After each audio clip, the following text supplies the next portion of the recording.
तो ठाकुर से कोई ना कोई संबंध अवश्य बनाओ।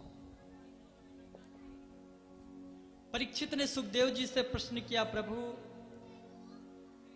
ब्रह्म ने इस संसार को क्यों बनाया, किस तरीके से बनाया, कैसे इस संसार की रचना हुई। सुखदेव जी कहते हैं, परीक्षित सबसे प्रथम इस संसार में, इस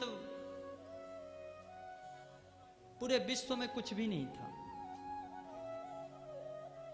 ब्रह्म ने सोचा कि क्या करें, तो भगवान ने जल की स्थापना की।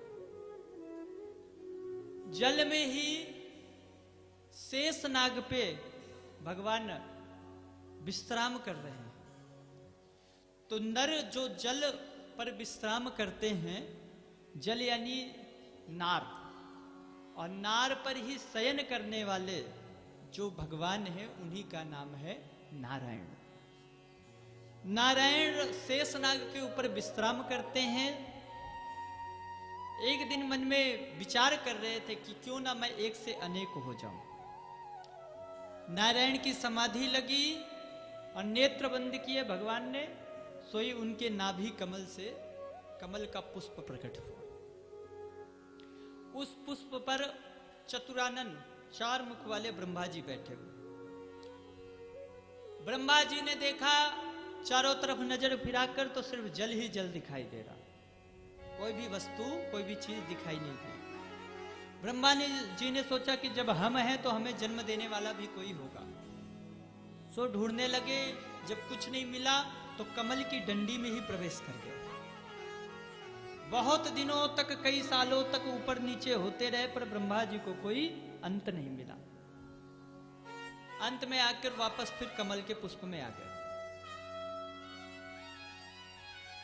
जब ध्यान लगा के सुना तो 2 अक्षर सुनाई दिए, ता और पा।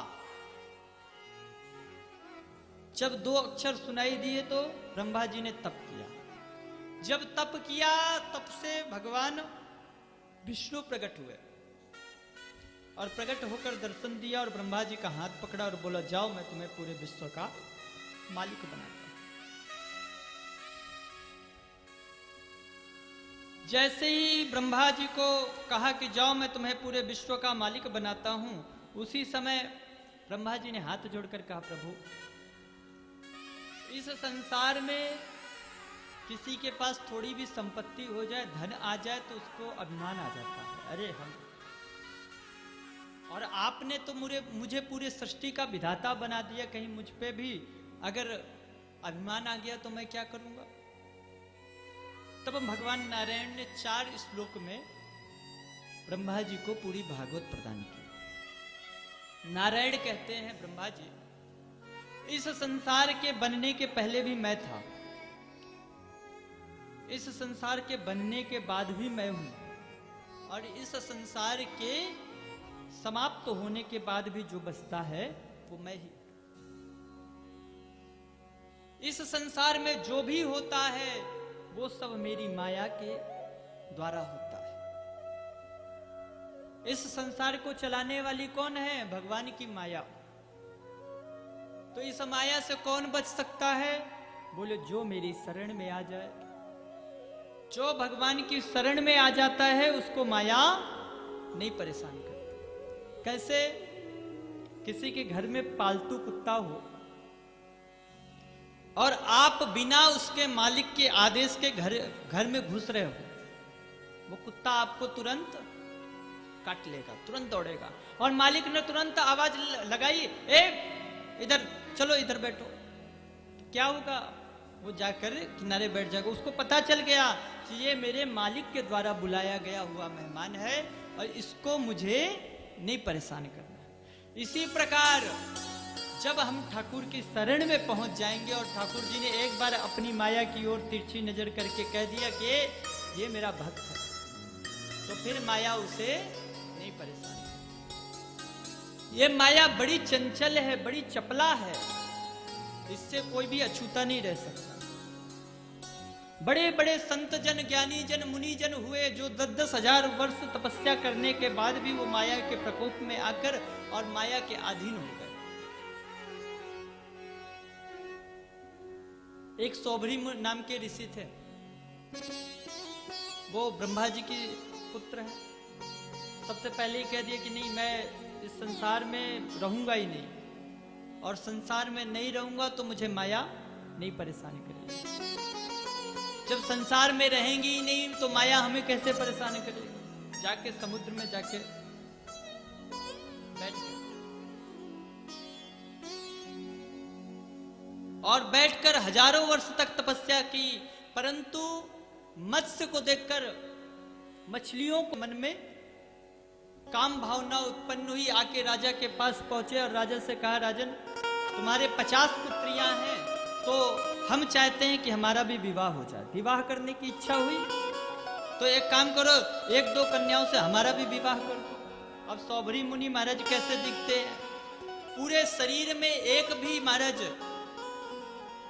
एक हड्डी गिन लो, इतने दुबले पतले हैं, और आंखों की पलकें इतनी बड़ी हो गई हैं कि वो पलकों को उठा के देखते हैं। मन में विचार किया, पेट में आंत नहीं, मुंह में दांत नहीं, और आए हैं विवाह करने, पर अगर मना कर दिया तो महाराज ये सिद्ध संत हैं, मुझे छोड़ने वाले नहीं हैं। सो हाथ जोड़ के कहा, प्रभु हमारे यहाँ स्वयंवर की व्यवस्था है, और स्वयंवर में होता क्या है कि कन्या को जो वर पसंद हो उससे वो विवाह करते हैं। इसलिए आप एक काम करो, आप अंतःपुर में जाओ और जाकर जो कन्या आपको पसंद कर ले आप उससे विवाह करो। सौभरी मुनि समझ गए। उन्होंने कहा, फिर आपको तो आपत्ति नहीं होगी? बोले नहीं नहीं, मुझे आपत्ति नहीं है, आप जाओ। सौभरी मुनि ने अपने तप बल से इतना सुंदर स्वरूप बनाया, और सुंदर स्वरूप बनाकर कामदेव को भी लज्जित करने वाला रूप बनाकर गए अंतःपुर में। 50 की 50 कन्याएं आपस में लड़ने लगी। वो बोली मैं विवाह करूंगी, मेरी जोड़ी इनसे बनेगी। दूसरे ने कहा, मैं बड़ी हूं, पहले मैं विवाह करूंगी, तुझे शर्म नहीं आती, छोटी होके पहले विवाह करने की बात करती है। सौभरी मुनि ने देखा, उन्होंने कहा, क्यों आप लोग आपस में लड़ती हो, आप 50 की 50 मेरे साथ चलो। 50 की 50 राजकुमारियों से विवाह करके लेकर चले गए। हजारों वर्षों तक उन्होंने अपना जीवन यापन किया और 5000 पुत्र हुए। आज सौभरी मुनि की जब मन में भावना आई कि देखो तो मैं तो तपस्या कर रहा था और कहां भगवान की माया जाल में फंसकर और मैं इस संसार में पड़ा हूं, तुरंत सब कुछ छोड़ छाड़ के सीधे जंगल को चले गए। क्या मतलब, जो बड़े बड़े संत जन, ज्ञानी जन, मुनि जन भी हैं, जो निरंतर भगवान को जपते रहते हैं, उन पर भी माया का प्रभाव हो जाता है। तो आप और हम तो महाराज एकदम साधारण लोग हैं। तो क्या करना चाहिए? बोले एक ही काम करो कि जो भी माया हमें परेशान करे, जो भी इंद्रिय हमें परेशान करे, उसका मुख ठाकुर जी की ओर मोड़ करो। सब में ही ठाकुर जी का ही चिंतन करो, ठाकुर जी का ही ध्यान करो, सब में ठाकुर जी को ही देखो। बड़ा सुंदर उपदेश ब्रह्मा जी को किया। ब्रह्मा जी ने अनेक सुंदर सुंदर सृष्टि की रचना की। उनके जो पहले पुत्र हुए सनक सनंदन सनातन कुमार चारों भैया, उन्होंने पहले ही मना कर दिया कि हम विवाह नहीं करेंगे। ब्रह्मा जी के अनेक पुत्रों के द्वारा सृष्टि की रचना हुई। मनु और शतरूपा हुए, जिनसे हम मानवों की सृष्टि की उत्पत्ति हुई। हम लोग सब किनकी संतान हैं? मनु महाराज की संतान। और जो मनु महाराज की संतान है, इसीलिए हम लोगों को मानव कहा जाता है, क्योंकि हम लोग मनु महाराज के वंशज। तो ब्रह्मा जी को बड़ा सुंदर उपदेश किया। उस भागवत रूपी उपदेश से ही ब्रह्मा जी को सत्य का ज्ञान हुआ।